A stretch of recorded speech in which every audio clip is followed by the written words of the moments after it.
Өнөөдөр би та бүхэнд энэхүү зөрөх тууцыг хэрхэн хийсэн тухай танилцуулах гэж байна. Би зөрөх тууцсан дээр Библийг шатаацсан. Намайг хайрладаг түүгээр би давуулан дийлэн гэсэн үгс байгаа.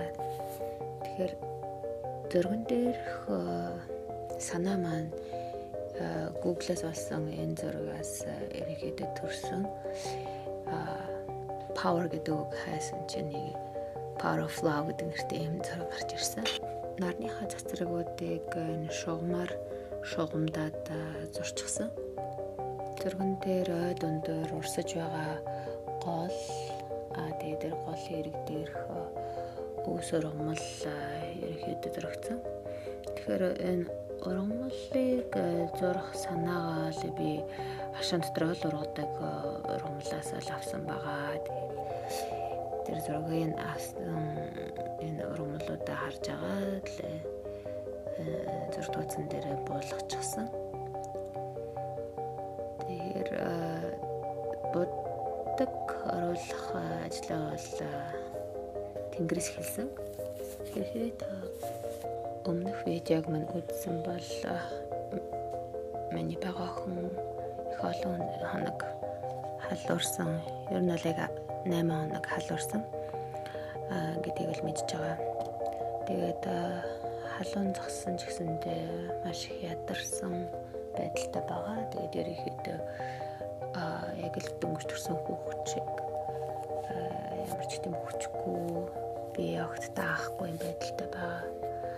Тэгээд энэ байдлыг харахаар би бас ийм хүчин хөсцсөн юм шиг нэг л сул дорой мэдрэмж төрөөд байсан.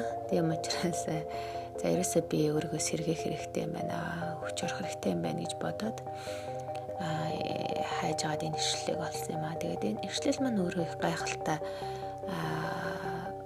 нөхцөлд л өгөгдсөн ба. Өөрөөр хэлбэл байгалийн гамшиг, дайн, дажин, үлсэглэн маш ядуу нөхцөл байдалтай байсан ч гэсэндээ надад хайртай бурхнаар дамжуулаад би давуулан дийлнэ гэсэн тийм утга бүхий иршлэл байгаа. Тэгээд энэ миний нөхцөлд их тохирсон сайхан иршлэл байна гэж бодоод би энэ зураг тууцыг хийхээр шийдсэн.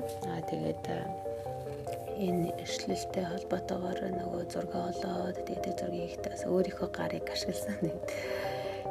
Ийм шинэ арга илрүүлж нээсэндээ их баяртай байгаа. Ягаад гэхээр өмнө сургуульд байхдаа, жаахан байхдаа зураг зурхад бол гар хамгийн хүнд юм шиг санагддаг гэсэн. Тэгээд гараа хараад бас зурч болдог гэсэн юм байна. За өнгө оруулахдаа л би өнгийн харандаа ашигласан. Тэгээд энэ харандаа нь болохоор ингээ ус хөргөхөр идэх хүчтэйг яг усан бодог шиг харагддаг тийм харандаа байгаа. Та бүхэн харж байна. Ер нь аль би энэ видеогоо зөвхөн өөртөө зориулаад зогсохгүй бас яг юм өвчин зовлон одоо унсан учирч байсан тийм хүмүүстээс зориулсан. Тэгээд миний хувьд одоо энэ туулж байгаа энэ байдал маань бас олон эмэгтэйчүүдэд төстэй зулвсан, эсвэл аборт хийлгсэн, эсвэл багахт нь хүүхдээ алдсан, эсвэл нас бий гүцэн ханаж гисэнтэй хүүхэд алдна гэдэг бол аимшигтай хүнд хэцүү зовлон. Тэгэхээр тэр болгоныг мэдэрдэг тэр эмзэг зөөрийн хувьд бол яг төстэй байдлыг би өөрөө энэ хүүхдийнхаа эрүүл мэндийг алдахад бол мэдэрсэн юм аа. Тэгээд охин маань өвдөх тоолонд яг юу алдагдсан бэ гэдгийг би маш хурцаар мэдэрдэг. Тийм болохоор ер нь болгоомжтой байхгүй бол хүчин хөсдөх тийм мэдрэмж төрдөг. Тийм учраас сэтгэлээ сэргээх нэг зүйлийг яг нүдэн дээрээ байлгая гэж шийдээд энэ зураг тууцыг бол хийсэн юм аа. Тэгээд зүгээр нэг ингийн буддгийн харандаагаар будсан ярнэ гэд ус хөргөх төдийд тийм гайхалтай аим орж байгааг харахаар их сайхан үйл явцыг бис тоолж байна. Тэгээд ер нь бол орго хоосноос юм шинэ зүйлийг бүтээн гэдэг бол өөр их сайхан үйл явц. Би сайхан айдсын талаар нэг гоё тодорхойлт сонсч ирсэн юм аа. Айдас бол хуурамч нотлогоо үнэн юм шиг харагдахыг хэлнэ гэдэг. Тэгэхээр сэтгэл готролч гэсэндээ яг л ихэр юм болов уу гэж би боддгийн. Ягаад тэгэхээр үнэн юм шиг харагдаж байгаа маш олон зүйл худал байдаг. Тийм болохоор тэдгээрийг ялгаж салгах нь их чухал. Бид хүсгэл юм бол маш олон сайн зүйлийг өөрийнхөө амьдралд үнэн болгож болно. Жишээлбэл би давуулан дийлнэ гэдэг үгс миний амьдралд хэрэгжих боломжтой. Намайг энэ зураг зурж явах үед охин маань надад хаана гам бол гэж гайхаж байгаа бол баарын машинд байгаа. Тэгэхээр бид өдөр болгон нэг цаг хүчил төрөгчийн баарын машинд охиноо оруулдаг.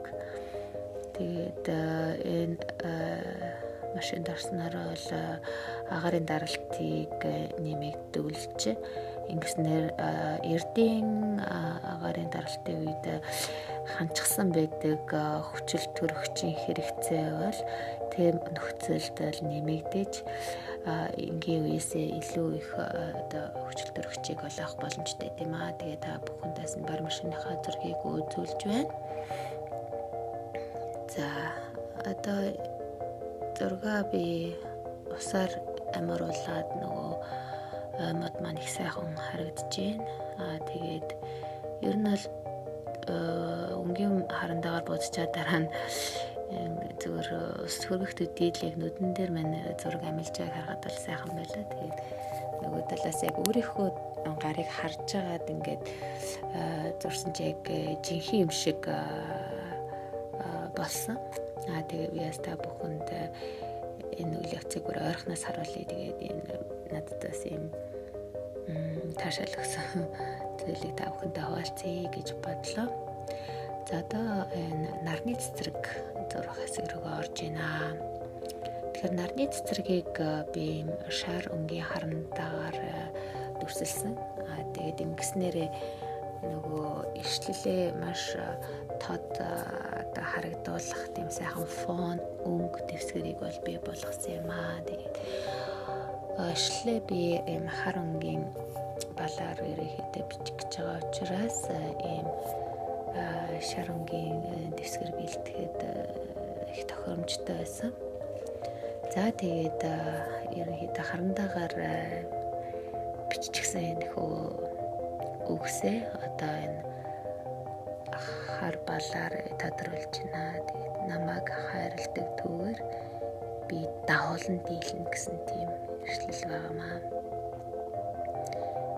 Тэгэхээр бидний амьдралын маш олон зүйл бидний өөрсдийн маань сонголт байдаг.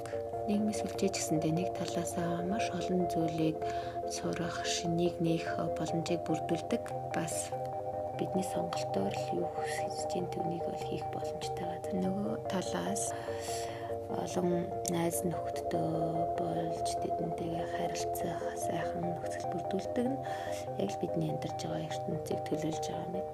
Ягаад гэвэл энэ хүү ертөнц бол яг өдөр бүр шинэ зүйлийг сурч, шинэ зүйлийг нээх боломжоор дүүрэн тийм гайхамшигтай газар. Өдөр болгон амьдрал маань шинээр эхлэх боломжтой. Ямар ч зураггүй тийм хоосон цаас намайг хүлээгээд байж байгаа юм шиг. Тэгээд би өөрийгөө илэрхийлсэн гайхалтай зүйлийг дээр нь урлах боломжтой.